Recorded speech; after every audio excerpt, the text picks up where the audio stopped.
I'm Lauren Roskiddy, and today we're talking about emotions, how to recognize them and how to deal with them, the way the Bible teaches us to. So let's dive in.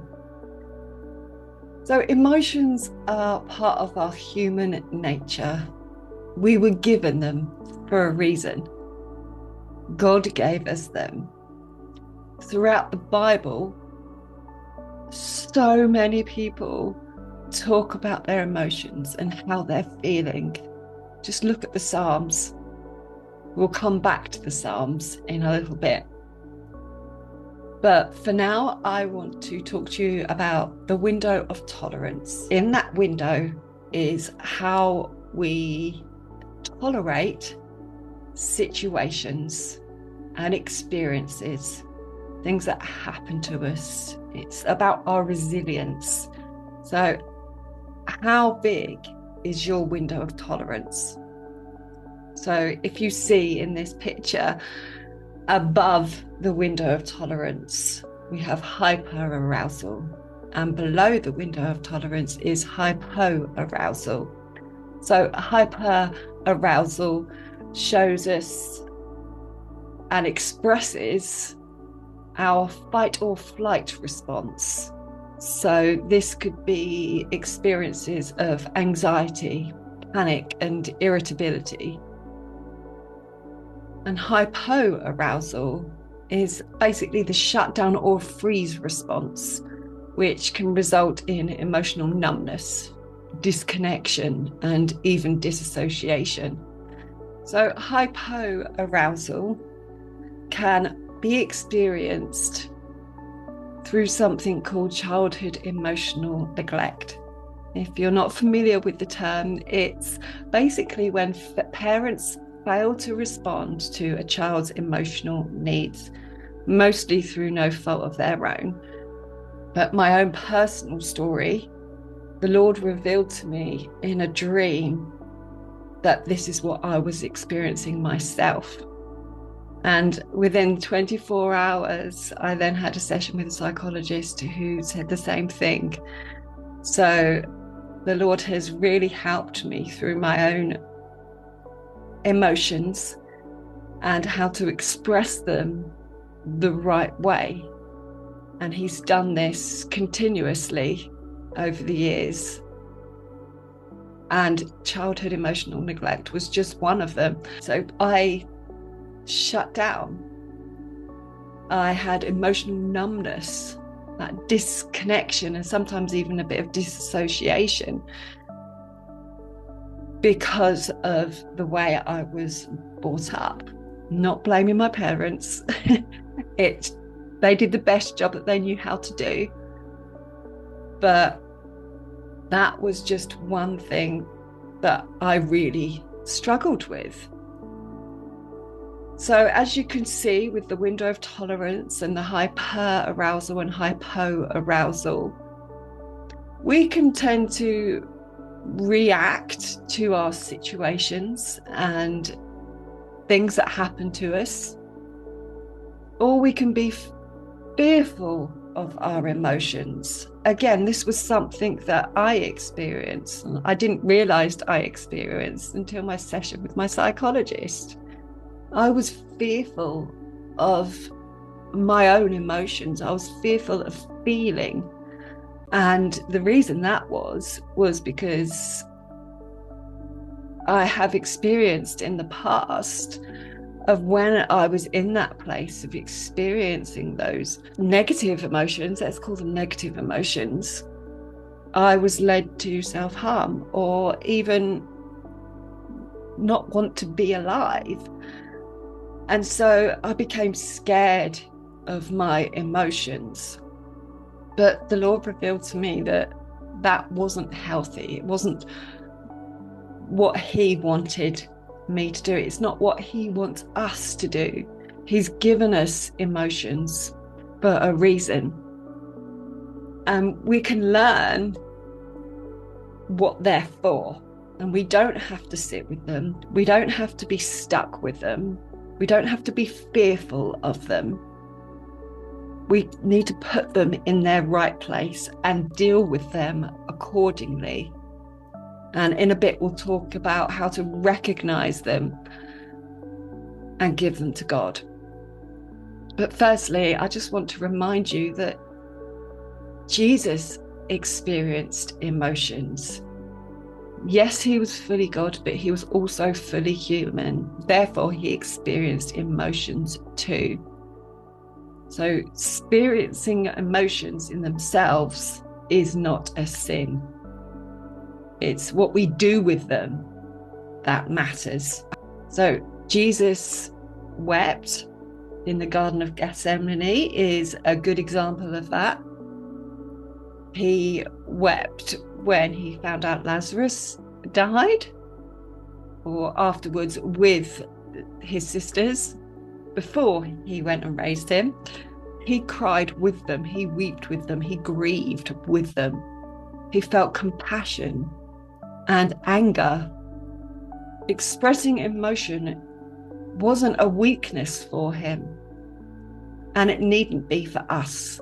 Showing emotions doesn't make us weak. And then Ephesians 4 verse 26 says, "Be angry and do not sin." This means that the feeling itself isn't wrong, but like I said before, it's what we do with it that matters. Sometimes we can react to our emotions in a wrong way. There is a wrong way and there is a right way. And like this verse in Ephesians says, be angry and do not sin. It says be angry and do not sin. So there were two separate things. So yes, we can be angry, that's fine. It's the sinning part that's not. So it's managing them, expanding our window of tolerance, and make sure it doesn't lead to sin. So for instance, my own example, in the past, when I've been in that, I'm going to say dark place, my emotions were intense. The only way I knew how to deal with it was to release through self-harm. And that is not healthy. It's actually very dangerous.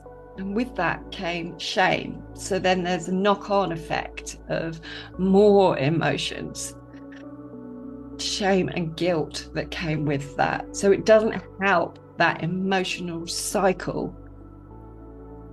But it's good to grab and recognize that initial emotion and learn how to deal with it.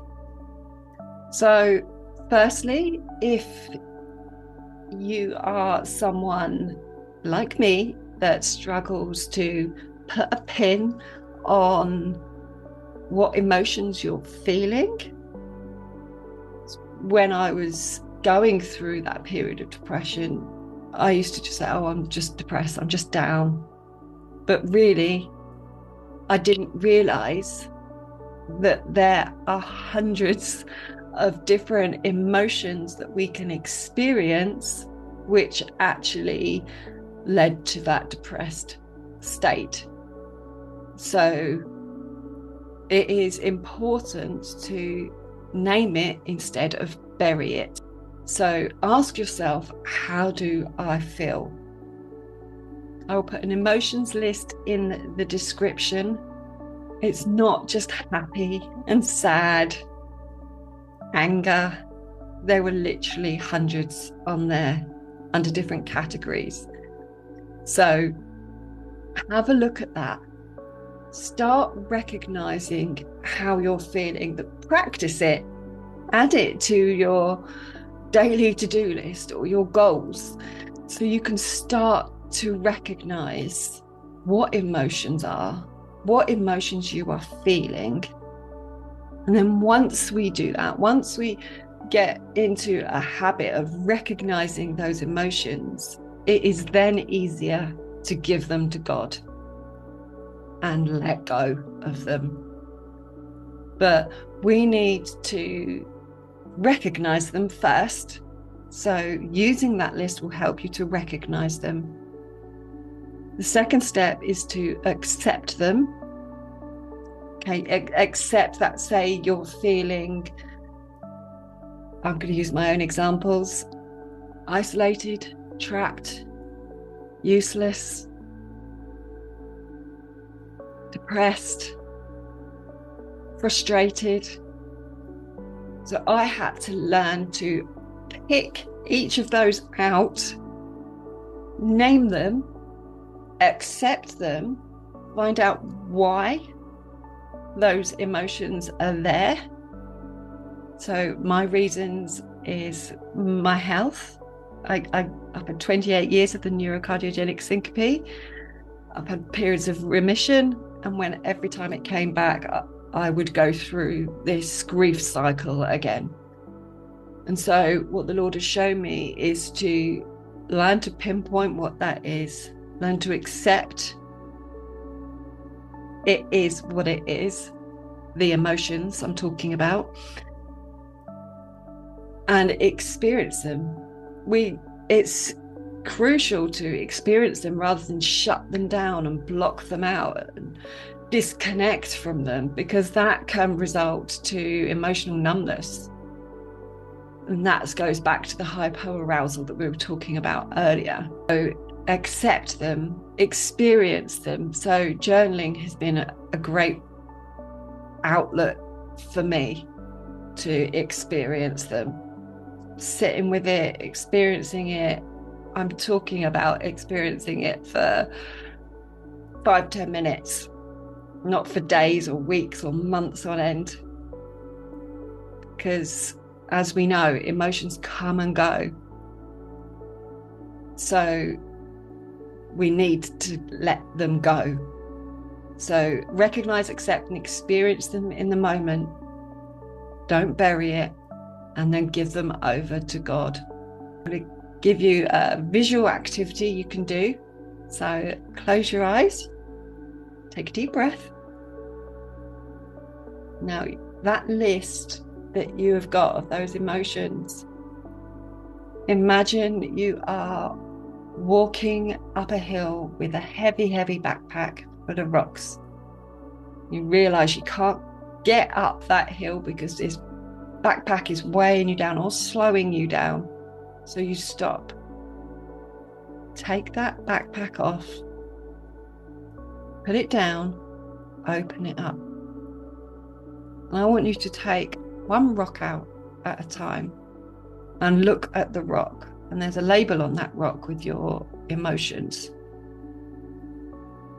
Maybe it's sad or useless or hopeless, etc.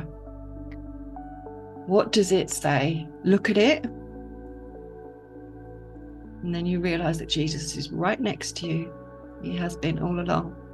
You hand this rock over to Jesus.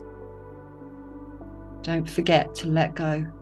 Make sure to let go and hand it over to him. And then do the same with all the other rocks in your backpack, one at a time, picking them out, looking at the name on it, the emotion on it, and handing it to Jesus.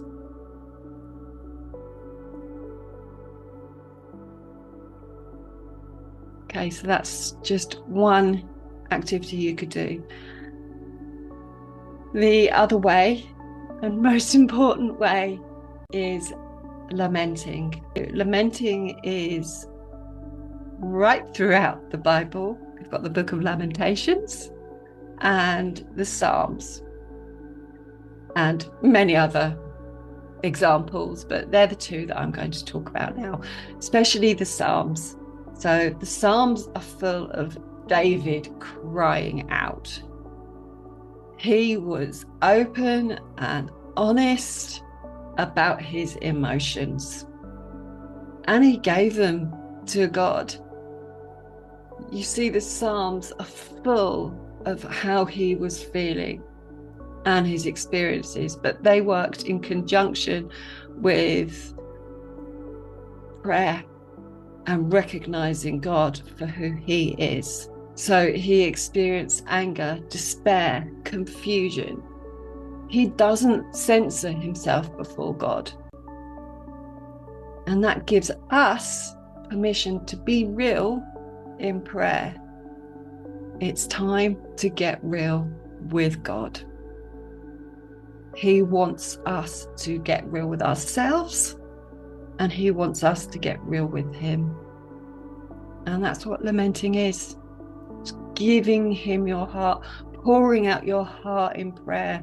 The amount of times that I've done it, I'm crying and pouring my heart and soul out to him.